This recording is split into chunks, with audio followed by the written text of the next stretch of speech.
Welcome back to Hog. I know it's been a while. Today's episode, we're going to go all the way back to the glory days of the PlayStation 2 additional hand movement, and we're going to talk about a game that set the standard for action games and is still a thing that exists today. Number 5 recently came out, and it's actually pretty good. I was very surprised. I thought it was going to be a huge piece of shit. But they still got it. So today we're talking about Devil May Cry. Even though this is the first game, chronologically in the series, this is number 2. Because the third one's a prequel, the second one's the one before the fifth one. 3, 1, 4, 2, 5. That's the order that the story goes. Except, we don't count 2, because it sucks. Okay, so the story. You play as Dante. A person that hunts demons. And you have an office. Devil May Cry. Sorry, we closed at 9. I didn't know you needed an office to hunt demons. And a strange woman comes into your office. And then just starts kicking your ass.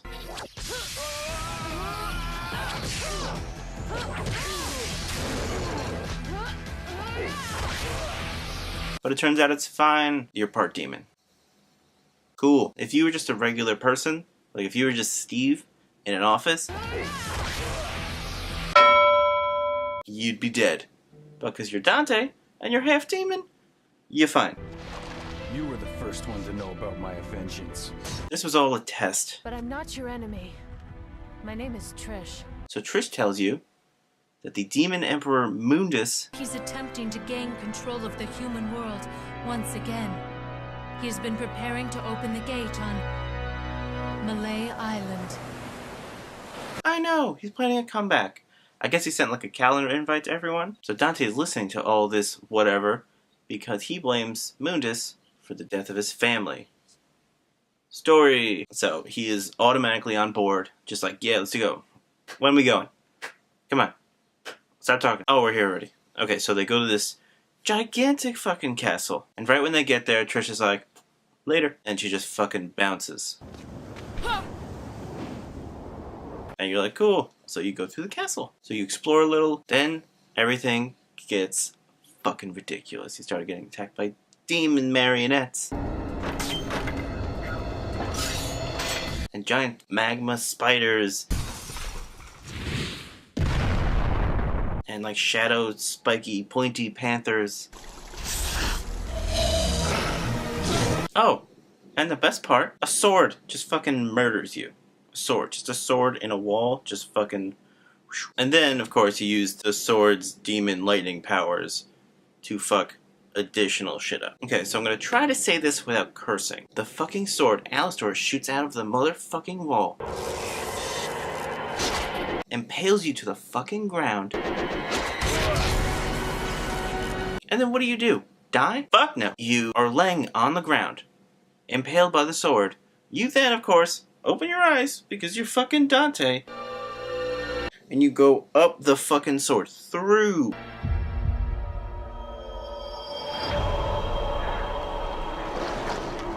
You go up the entire fucking motherfucking sword. And then, you just grab the fucking sword like you didn't... Like you're... Fuck. You get that sword, and then you can Devil Trigger, which is when you use the symbols at the top left of the screen, you transform into a demon, you attack faster, life regenerates, move faster, combos, special abilities. The works! So you're like Dante, all dressed chips. You get all the shit. If Dante was a chip, you get all the shit on you. Even ketchup for some reason. Because I guess people like ketchup. You continue running through the castle, fighting crazy shit, mostly marionettes, until you come across a blue demon knight who is a dick. And then you kick his ass, he kicks your ass. And right when he's about to fucking just kill you, just end your ass, he notices your amulet, half amulet. It's technically, it's 2 parts of an amulet, but it's only 1 part, Because like you give one, it's like one you give to your like BFF. You're like, oh my god, we're like twinsies. Have my necklace. Yeah, it's like that exactly. Except it was a necklace from his ma.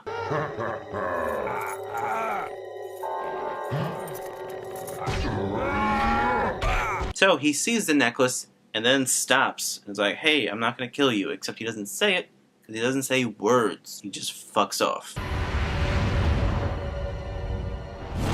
But don't worry, you get to fight him 2 more times in the game. Great. So one thing this series did a lot was you refight bosses, and then you finally kill them at the end. But Detroit is kind of different. Different room, different environment, different something. Then you fight a giant bird also 3 times.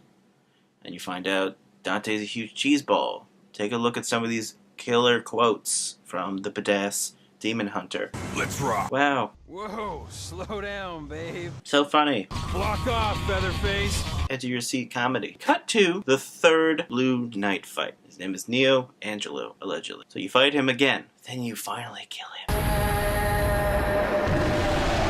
He has the other half of the amulet.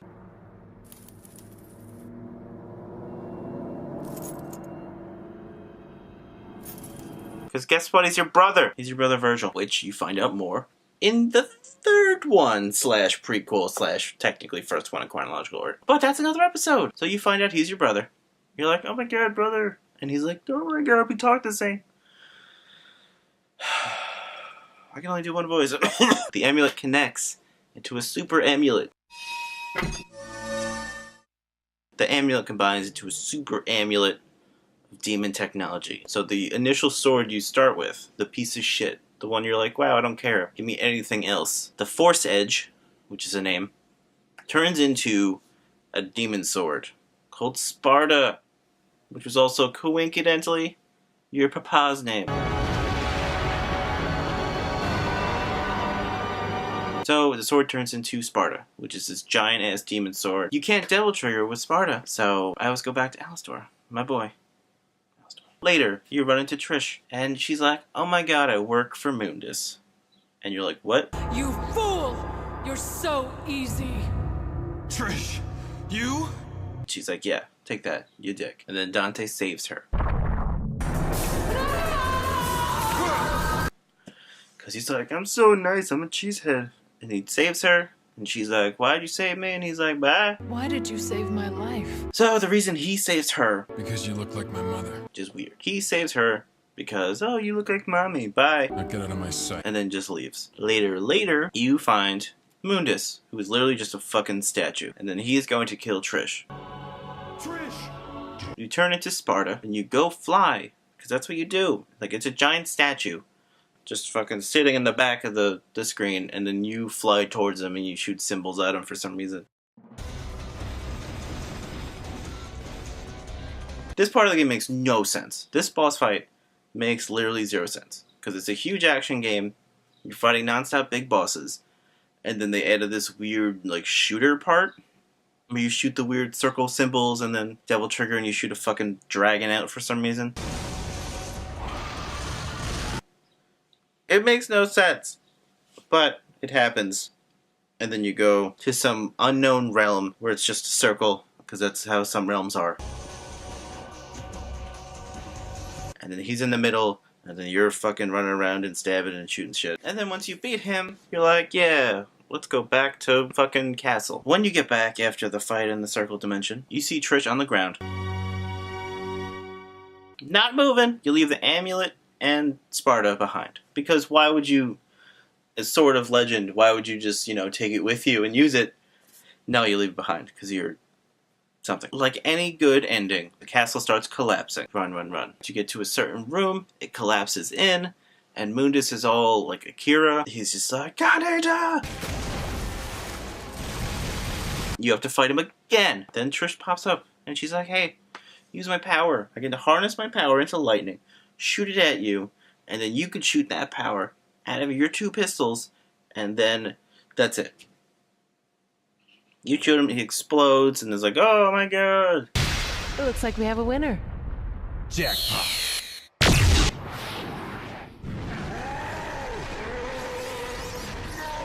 And then, because everything's still collapsing, you get in an airplane that's there, who knew it works? And then you fly out and then everything's fine.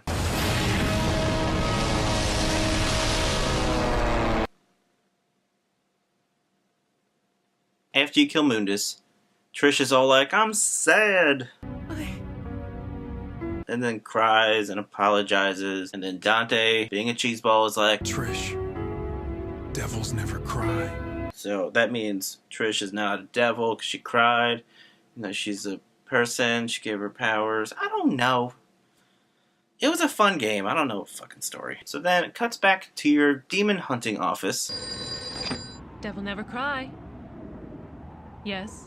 The name of the office is now Devil Never Cry, which is way less catchier than Devil May Cry, even though that's not even that catchy. And then you're just answering calls and fighting demons with Trish.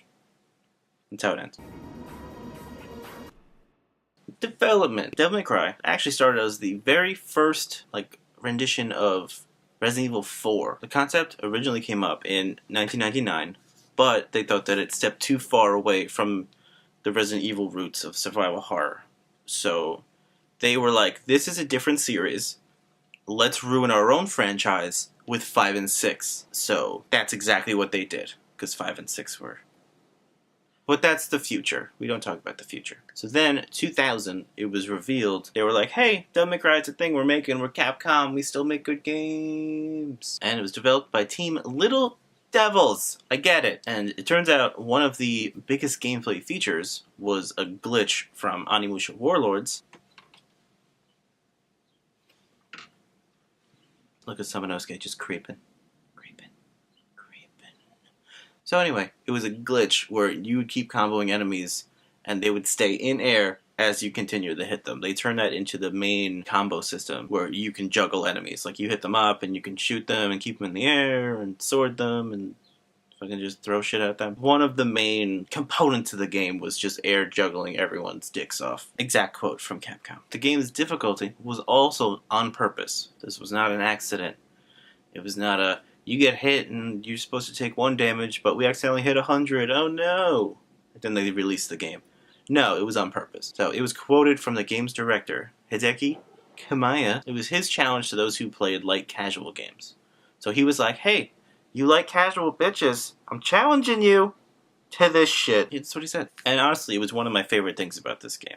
Because it was unrelenting, and it just totally kicked your ass. My favorite part about it was, you can't block. There's no blocking at all. You just like, oh, I'm gonna get hit in the face. If you don't jump out of the way, you get fucking hit in the face. And then your fucking life bar shoots down. That's it. I just love the difficulty. Because it came out of nowhere. It was unexpected. Especially today by like now's difficulty standards. That game on normal still kind of fucks you up, but not really. I've played it so many times that I still remember it. And one thing Capcom did for a while, and I don't know if they have anymore, outside of this series, they would have like 5 difficulties on a game, like the later Onimusha games, all the Devil May Cries, fucking Beautiful Joe. They all had multiple difficulties, and the last one was like stupid hard, where you get like 1-shot, 2-shot by enemies, and it was so good. Back when I had nothing but free time because I didn't talk to people to just play this shit. So good. The best part in this series, the difficulty, is called Dante Must Die. And oh my god, that's you! It's Dante! Reviews were very positive. Game reviewed very well. Praising the gameplay innovations, and the comboing, and the action, and all the good stuff. But people, of course, were complaining about the camera angles, which I get. You'll be running into a room, and then the camera will cut to a different angle, and you'll react and move the controller the opposite way because you think you have to run with it, and then you run back and forth like 3 times. You do that fucking stupid dance. That I understand, but you deal with it. It's the game. Who cares? People also complained about the difficulty because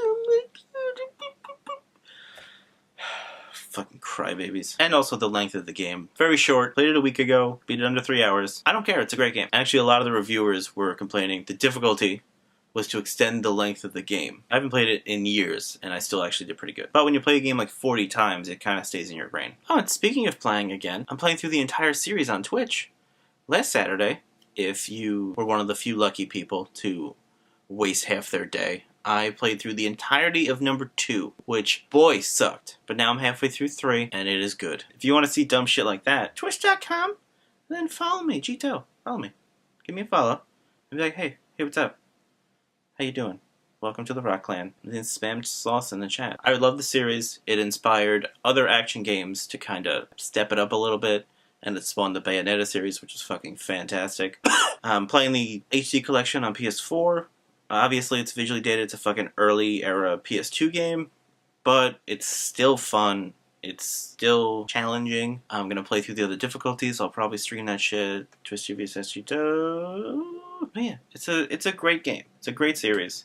Except for 2. 2 sucks. And one of my favorite things ever, this commercial, when it came out, is one of my favorite commercials for a video game ever. Roll the clip.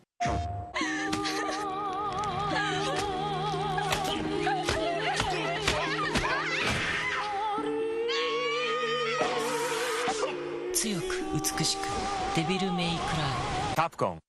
Alright, that's this episode of Hog. Thanks for stopping by. Also, why? And look at my chair. Anyway, you want to see more chair? Go to Twitch TV/Jeetdoh.